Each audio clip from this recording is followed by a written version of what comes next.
வாங்க வந்து உட்காருங்க. எம்பிட்டு நேரம் பண்ணிக்கிட்டு இருக்கீங்க சாப்பிடாம? இப்பதானே வந்தேன், அதுக்குள்ளே சாப்பாடை போட்டு வச்சிடணும். ஆமா, வேலைக்கு போயிட்டு வர மனுஷன் பசியோட வருவாரு. வரும்போது சாப்பாடு இல்லைன்னா எப்படி இருக்கும்? அதான் நீங்க வர்றதுக்குள்ள நான் எல்லாம் ரெடியா எடுத்து வச்சிட்டேன். வந்து உட்காருங்க. சாப்பிட்டாச்சா? ஆமா, சாப்பிடலைன்னா எங்க விடுறாரு மாமா? அவர் வந்தோடனே சாப்பிட்டுக்கிறேன் மாமான்னு சொன்னாலே கேட்கவே மாட்டேங்கிறாரு. ஏம்மா உடம்பு கெட்டு போயிடும், நீ சாப்பிடு. அவன் வந்து சாப்பிடும்போது சாப்பிடுமான்றாரு. அப்புறம் நான் என்ன பண்ண முடியும்? நல்லது தானே ஆள் வரத்துக்கு முன்னாடி சாப்பிட்றது. இல்ல, என்னதான் இருந்தாலும் உங்க கூட சேர்ந்து சாப்பிடணும்னு எனக்கும் ஆசையா இருக்குல்ல. அப்படின்னா நான் தான் நேரமா வரணும். ஆனா என்ன பண்றது, இப்பெல்லாம் லோடு லாங்குக்கு போட்டுடுறாங்க. அதனால போயிட்டு வர்றதுக்கு மணி ஆகி போயிடுது. சரி, என்னைக்காவது ஒரு நாள் நமக்கு பக்கத்துல லோடு போடுவாங்கல்ல, அப்ப வேணா இது பண்ணிக்கலாம். ஆனா முதல்ல இருந்ததுக்கு இப்ப பரவாயில்ல. ஏன்னா இந்த ஹவுஸ் ஓனருக்கு பயந்துகிட்டே இப்பெல்லாம் நேரங்காலமா வீட்டுக்கு வர்றதா இருக்கு. யாரு சொன்னாலும் மாற மாட்டீங்க. ஆனா இப்போ ஹவுஸ் ஓனர் இப்படி மாறினவனையும் நேரங்காலமா வரணும்னு மாறிட்டீங்கல்ல. அது வேணா உண்மைதான். என்ன பண்றது, நம்ம தலையெழுத்து அப்படி இருக்கே. சரி சாப்பிடுங்க. என்ன கருணக்கிழங்கு புளிக்குழம்பா? ஆமாங்க, உங்களுக்கு பிடிக்குமேன்னு தான் அரைச்சி ஊத்தி வச்சேன். அதுதான், சும்மா சொல்லக்கூடாது. எங்க அம்மா எப்படி அரைச்சு ஊத்தி பக்குவமா வைப்பாங்களோ அதே மாதிரியே இருக்கு. அப்பாவும் வைப்பாரு. அப்பா அம்மா வச்ச மாதிரி வைங்கன்னு சொன்னா அவர் பாட்டுக்கு புளி அதிகமா ஊத்திடுவாரு, இல்லைன்னா காரத்தை அதிகமா போட்டுருவாரு. ஏனோ தானோன்னு இருக்கும். ஆனா இப்பதான் எல்லாமே கரெக்டா இருக்குது. இருங்க இருங்க, மாமா எந்திரிக்கட்டும், காலையில சொல்றேன் பாருங்க. ஏய், அப்படி இப்படி எதுவும் சொல்லிவிடாத, அப்புறம் அம்புட்டு தான். நீ இது ஊருக்கு எதுவும் போனன்னு வையே, இதே குழம்ப புளிப்பா காரமா வச்சு விட்டு போயிருவாரு. சாப்பிடுப்பான்னு தெரியுமா? எல்லாம் வந்துட்டாங்களா? கேட்டை சாத்துவோமா? மேல் வீட்டுக்காரங்க மட்டும் நேரங்காலமா வருவானுங்களா? என்ன லைட்டு இன்ன வரைக்கும் எரிஞ்சுக்கிட்டு இருக்கு? அமுதா அமுதா அமுதா, யாரோ வெளியே கூப்பிடுற மாதிரி இல்ல? கரண்ட் பில்லு கட்டுறதுக்கு பில்லு இவளுகளே கூட்டி விட்டுருவாளுக போல இருக்கே. எதுக்கு இவ்வளோ நேரம் லைட் எரியுது? அமுதா அமுதா அமுதா. என்னை யாருங்க கூப்பிட போறான்? என்னை கூப்பிடுறவரு நீங்களே இங்க இருக்கீங்க. அட நெசமாதாமா, வெளியே யாரோ கூப்பிடுற மாதிரி இருக்கு. என்ன இவங்க எல்லாரும் தான் நம்ம லைன்ல இருக்காங்க. ஒருத்தர் கூட கரெக்டாக இந்த டைம்னா லைட் ஆஃப் பண்ணுங்க அப்படின்னு சொன்னதுலேருந்து ஆஃப் பண்ணிடுறாங்க. இவங்க வீட்டில் மட்டும்தான்ப்பா வந்ததுல நமக்கு பெரும் ரோதனையா இருக்கு. அமுதா அமுதா. ஆமாங்க, யாரோ கூப்பிடுற மாதிரி தான் இருக்கு. நீங்க சாப்பிடுங்க, நான் என்னன்னு பார்த்துட்டு வந்துடுறேன். கூப்பிட்டீங்களா? ஏமா நீ கீழே வாமா, கீழே வாமா. ஐயோ, இன்னைக்கு என்னன்னு தெரியலையே. இந்த இருங்க வரேன். யாரு? ஹவுஸ் ஓனர் தாங்க. என்னன்னு தெரியல, கூப்பிடுறாங்க. என்னன்னு போய் கேட்டு வந்துடுறேன். நான் போய் வேணா பார்க்கட்டுமா? ஆமா, வேலைக்கு போயிட்டு ஓஞ்சி களைச்சு வந்திருக்கீங்க. சாப்பிடுங்க, நான் போய் பார்த்துக்கிறேன். ஹவுஸ் ஓனர், எங்க கூப்பிட்டீங்க? ஏமா இங்க வாமா நீ. சொல்லுங்க. இங்க பாரு, இந்த லைன்ல யார் வீட்லயாவது லைட் எரியுதா? இல்லைங்க. தெரியுதுல்ல, கரண்ட் பில் எம்பிட்டு வருது தெரியுமா? கட்டுறதுக்குள்ள உயிர் போய் உயிர் வருது. அதுவும் ரேட்டு ஊறுபட்ட மடங்கு ஏறி போய் கிடக்குது. நானே அதுக்கு என்னடா பண்ணுறதுன்னு சிக்கனமாக வீட்டில் ஒரு லைட்டை, அது மினி லைட்டை போட்டு எரிச்சுக்கிட்டு இருக்கேன். நீ பாட்டுக்கு 10 மணி வரைக்கும் லைட்டை போட்டுக்கிட்டு இருந்தா என்ன அர்த்தம்? நானும் சரி இன்னைக்கு மாறுவேன் நாளைக்கு மாறுவேன்னு பார்த்தா இதே ஒரு பொழப்பால இருக்குது உனக்கு. நான் வரும்போது என்ன சொன்னேன்? 9 மணிக்கெல்லாம் லைட் ஆஃப் பண்ணிடணும்னு சொன்னா இல்லையா? இப்படி பண்ணிக்கிட்டு இருக்கீங்க. அவர் வேலை விட்டு வந்து இப்பதான் உட்காந்து குளிச்சுட்டு வந்து சாப்பிட்றாரு, அதான் லைட்டு போட்டிருக்கு. நானும் இன்னைக்கு நேற்று இல்லம்மா, அப்பையிலேருந்து நான் வந்ததுலேருந்து நான் பார்த்துக்கிட்டு தான் இருக்கேன். லைட்டை போட்டுக்கிறீங்க, வெளியே வந்து கதவை இது பண்ணுறீங்க, இதே ரோதனையாக இருக்குது. கொஞ்சமாவது பொறுப்போடு இருங்கம்மா. கரண்ட் பில்லு வைக்கிற வேலைக்கு ஏன்டா உங்களுக்கு வாடகைக்கு விட்டேன்னு இருக்குது. கரண்ட் பில்லுக்கு சேர்த்து காசு கொடுக்க தானே செய்கிறோம், சும்மா ஒன்றும் கொடுக்கலையே நீங்கள். ஓ, அவ சொன்னான்னு அவ சொல்கிறத வந்து என்கிட்ட திருப்பி பேசுறியா? இங்கே பாரு, என்கிட்ட இந்த எதிர்த்து பேசுகிற வேலையெல்லாம் இருக்கக்கூடாது சொல்லிட்டேன். சொன்னால் சரின்னு சொல்லிட்டு போய் லைட் ஆஃப் பண்ணணும். இனிமேலாம் 9 மணிக்கு மேலே லைட் எரியக்கூடாது சொல்லிட்டேன். அப்படி எதுவும் இருந்துச்சுன்னா இந்த லைட்டு ஏதாவது ஒன்று வாங்கி வச்சுக்கோங்க. சரிங்க. என்னம்மா சரிங்கன்ற? ஏங்க சரிங்கண்ணா சரிங்கன்னு தானே சொல்ல முடியும். என்னம்மா திமிரா பேசுற? இங்க பாருங்க, தண்ணி விட மாட்டேங்கிறீங்க, தண்ணி காசு வாங்குறீங்க, கரண்ட் யூஸ் பண்ணக்கூடாதுன்றீங்க, கரண்ட் பில்லுக்கு காசு வாங்குறீங்க, வீட்டுக்குள்ள வரக்கூடாதுன்றீங்க, வீட்டு வாடகை கட்டுறோம், இப்படி ஒவ்வொன்றுக்கும் காசு வாங்கிக்கிறீங்க. ஆனால் எதுவுமே பண்ணக்கூடாதுன்னா என்னங்க அர்த்தம்? கொஞ்சமாவது நீங்களும் மனசாட்சியோட பேசுங்க. ஓஹோ, காலையில தான் சொன்னேன் மேற மாடு நக்கர மாடு கெடுக்குதுன்னு. என்னம்மா என்கிட்டயே இதெல்லாம் பேசிட்டு இருக்கியா? இங்கே பாருங்கம்மா, சொல்லிட்டீங்கல்ல, அதுக்கேத்தாப்புல நாங்கள் இருந்துக்கிறோங்கம்மா. ஐயா, என்னமோ பெருசா பேசிக்கிட்டு வாராளே. இப்படியெல்லாம் திமிரு பேச்சு பேசுறதுனால தான் இதுங்களாம் வீடு இல்லாம இருக்குதுங்க. இருக்கட்டும் இருக்கட்டும், ஏதாவது உனக்கு வருவாங்கல்ல, அப்பா பாத்துக்கிறேன். மோட்டரை போடுங்க கீட்டரை போடுங்கன்னு சொந்த வீடு கட்டி நம்மளும் பவுசா பார்த்துக்கிட்டு இருக்கோம். இதுங்கெல்லாம் வீட்டுக்கு வந்து உடச்சி கடிச்சு போட்டு எல்லாத்தையும் தள்ளிட்டு போயிட்டாங்கன்னா அப்புறம் நம்ம தானே இழந்துக்கிட்டு கிடக்கணும். இவங்கெல்லாம் வந்து நம்ம உயிர் எடுக்குதுங்க. யாரு? வேற யாரு? எல்லாம் இந்த ஹவுஸ் ஓனர் தான். என்ன மாமா உங்களுக்கு? 9 மணிக்கு மேலே ஏன் லைட் எரியுது உங்க வீட்டில்? அப்படி இப்படின்னு கத்திட்டு இருக்காங்க. சாப்பிட்டுட்டு இருக்கோம், சாப்பிட்டு முடிச்சுட்டு லைட் ஆஃப் பண்ணணும்னு சொல்ல வேண்டியதானே? ஏங்க எதுக்கு எடுத்தாலும் ரொம்ப இதாக பேசுகிறாங்கங்க, கடுப்பாக இருக்குதுங்க. தண்ணி விட மாட்டேங்கிறாங்க, கரண்ட் பில்லு நம்ம என்னமோ கரண்ட் பில்லு கட்டாமையாக இருக்கிறோம். எல்லாத்துக்கும் சேர்த்தாப்புல மீட்டருக்கு காசு வாங்குறாங்கல்ல, அதுவும் இல்லாமல் மீட்டருக்கு அதிகமாகவே தானே காசு வாங்குறாங்க. எப்போ பார்த்தாலும் பெரும் எரிச்சலாக இருக்குங்க. கூல் கூல், ஏன் இவ்வளோ கோபம்? கோவப்படாமல் எப்படிங்க இருக்க முடியும்? அவ்வளோ கடுப்பாக இருக்குது. ஏன்டா இந்த வீட்டுக்கு வந்தோன்ற மாதிரி இருக்குது. எல்லாம் கொஞ்ச நாள் தாம்மா, பொறுத்துக்கோ, சரியா? பார்த்துக்கலாம். ஏங்க நீங்கள் வேலைக்கு போயிடுறீங்க, நான் 24 மணி நேரமும் இந்த வீட்டில் தான் இருக்கேன். எவ்வளோ கஷ்டமாக இருக்குது தெரியுமா? வெளியே போகிறதுக்கே பயமாக இருக்குது. யாராவது பக்கத்து வீட்டுக்காரவங்க பேசினா கூட அவங்கக்கிட்ட பேசினோம்னா இதுங்க அம்மா அதுக்குன்னு சண்டைக்கு வராங்க. இன்னைக்கு எல்லாம் கூடி கும்மால் அடிப்பீங்க, நாளை பின்ன சண்டை போட்டுக்கிட்டு நாருவீங்க. இந்த இதெல்லாம் இங்கே இருக்கக்கூடாது, அவ வீட்டோட கடங்கன்றாங்க. தண்ணியும் கேட்டால் விட மாட்டேங்கிறாங்க, கரண்டும் போடக்கூடாது. என்ன கொடுமையாக இருக்குது. வயசாயிடுச்சுல்ல, அப்படிதான் இருப்பாங்க, விடு. ஏங்க வயசான காலத்தில் தாங்க 4 பேர் நமக்கு அரவணைப்புக்கு வேணும். ஏன்னா நமக்கு உடம்பே முடியாமல் போயிடுச்சு அப்படின்னா பக்கத்தில் இருக்க 4 பேர் தான் வருவாங்க. அது புரிஞ்சுக்கணும். அதை விட்டுட்டு எப்போ பார்த்தாலும் உருன்னு எல்லாத்தையும் எரிஞ்சிக்கிட்டு இருந்தோம்னா நம்ம கஷ்ட நேரத்தில் கூட ஒருத்தர் வரமாட்டாங்க. சாகும்போது என்ன எல்லாத்தையும் தூக்கி கட்டிக்கிட்டா போகிறாங்க? இல்லை இந்த சொந்த வீடோடு தான் நான் இருந்தேன் அதனால அந்த சொந்த வீடு மொத்தத்தையும் எரிச்சிருவாங்களா? சொல்லுங்கள் பார்ப்போம். என்னங்க இப்படி இருக்காங்க? சி, இதுக்கே சோர்ந்துட்டா எப்படி? இன்னும் வருங்காலம் எங்கேயோ இருக்குது, சரியா? பார்த்துக்கலாம். ஏடா சாப்பிட வரலையாடா? என்னடா இவன் நம்ம அடிச்சு போட்ட மாதிரி தூங்கிட்டு இருக்கா? ஏன் வேலை வெட்டி முறிச்சிட்டு வந்தாலாமா? ஏம்மா, நானே வந்ததுலேருந்து எழுப்பிக்கிட்டு இருக்கேம்மா, எந்திரிக்கவே மாட்டேங்கிறாம்மா. ஒரு நாள் வேலைக்கு போனதுக்கே இப்படி குப்பரை அடிச்சு கிடக்கிறா. இன்னும் தினந்தோறும் வேலைக்கு போயிட்டான் தானே வையி, அம்பிட்டு தாண்டா. இவளுக்கு வீட்டிலேயே வேலை செய்ய வணங்காது. அப்படி இருக்கவளை கொண்டு போய் ஆபீஸ்ல உட்கார வச்சா எப்படி இருக்கும்? என்னமோ காட்டு வேலை செஞ்சவங்க கூட உடம்பு கிண்ணா இருக்குது, அவங்க பாட்டுக்கு வந்து வீட்டு வேலையும் பாத்துக்கிறாங்க, பிள்ளை குட்டியிலையும் பாத்துக்கிறாங்க. இது எரும மாடு மாதிரி உள்ள போய் ஆபீஸ்ல ஏசி ரூம்ல உட்காந்துட்டு வந்ததுக்கு இப்படி ஒரு படுத்து கிடக்குது. சரி, நீங்க போய் சாப்பிட்டு படுங்கம்மா, நான் வேணா எழுப்பி சாப்பாடு கொடுத்துக்கிறேன். இதெல்லாம் எங்கிட்ட போய் முடிய போதோ தெரியல. ஒன்றும் நம்ம சொல்றதுக்கு இல்லை, 2 பேரும் இஷ்டத்துக்கு பண்ணுங்க, அது எங்கிட்ட போய் முடியுதோ. இதுக்கெல்லாம் வீட்லயே வேலை வழங்காதுடா. இதை கம்முன்னு வீட்டோட இருக்க சொல்லு, ஆடிட்டு போறா அப்பதான் வேலைக்கு. அப்பா, அசிங்கமா போச்சு. நான் சம்பாதிக்கிறதே போது, கம்முன்னு வீட்டோட இருந்தா கேட்குறாளா? அடிச்சு போட்டாப்புல தூங்கிட்டு இருக்கா. சின்ன பொண்ணு, சின்ன பொண்ணு எந்திரி. சின்ன பொண்ணு, யோ போயா, தூக்கம் கண்ணை கட்டுது. எந்திரி, சாப்பிட்டு படு. எனக்கு சோறு வேணாம், ஒன்றும் வேணாம். உடம்பெல்லாம் அடிச்சு போட்டாப்புல இருக்கு. தெரியுதா? வெளியில போய் வேலை செய்யறதெல்லாம் ரொம்ப ஈஸின்னு சொல்லிக்கிட்டு இருந்த, வீட்டு வேலை பார்க்கறது கஷ்டம்னு இப்ப புரியுதா? யோ போயா லூசு. அது சொட்ட மண்டை. நாள் வேலை சரி, ஒரு நாள் வேலையை சும்மா விட்டுட்டு அடுத்த நாள்ல இருந்து வேலை கொடுத்தா பரவாயில்ல. போன அன்னைக்கே பெண்டை கழட்டி அனுப்புறானுங்க. ஓ, அப்ப அம்மனி என்ன நினைச்சீங்க?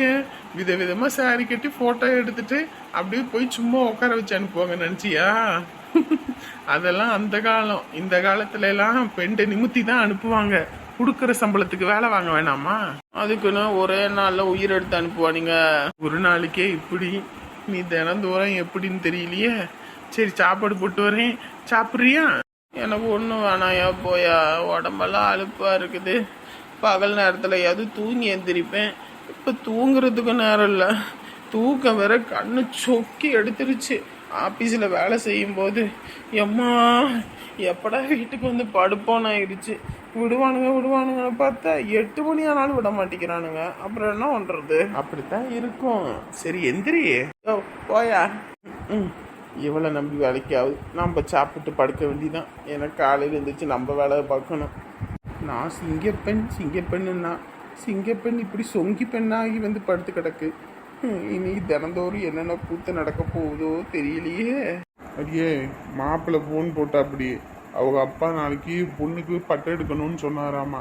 நாளைக்கு போய் என்னன்னு பார்த்து எடுத்துட்டு வந்துடுங்க சரியா? என்னடா ஒரு ஆச்சரியமா இருக்கு.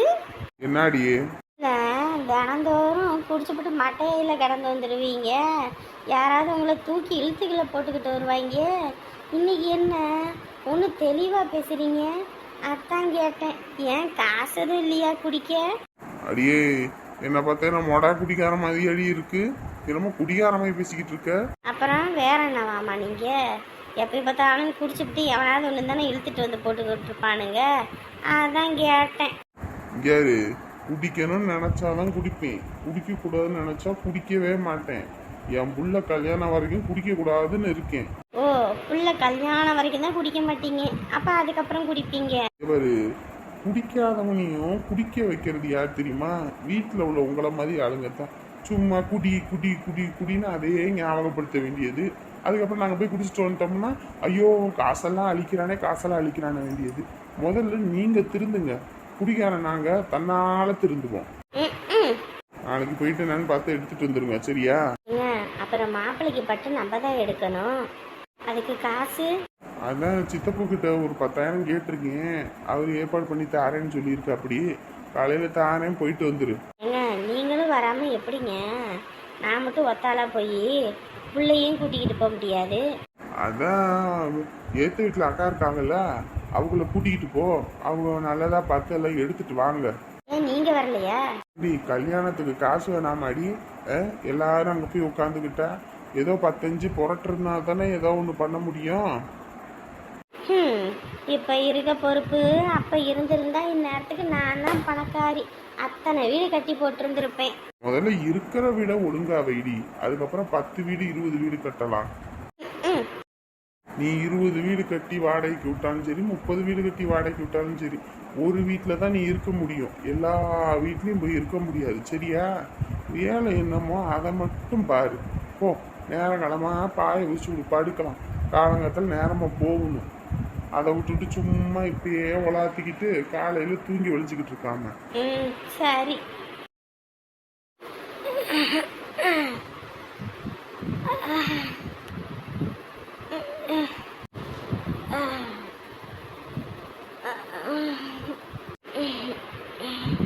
என்னாச்சு ராணி? ராணி என்னது தூக்கத்தில் கால் வலியில தான் முணங்கிட்டு இருக்கோ? முதல்ல எல்லாம் அந்த வீட்டில் இருக்க வரைக்கும் வேலைக்கே அனுப்ப மாட்டேன். வீட்டுக்குள்ளேயே வச்சு பொத்தி பொத்தி பாதுகாத்துட்டேன். இப்போ வேலைனால அங்கே இங்கேன்னு அலையவும் ராத்திரியெல்லாம் கால் வலி போல இருக்கு. சே, எல்லாம் என்னால தான்.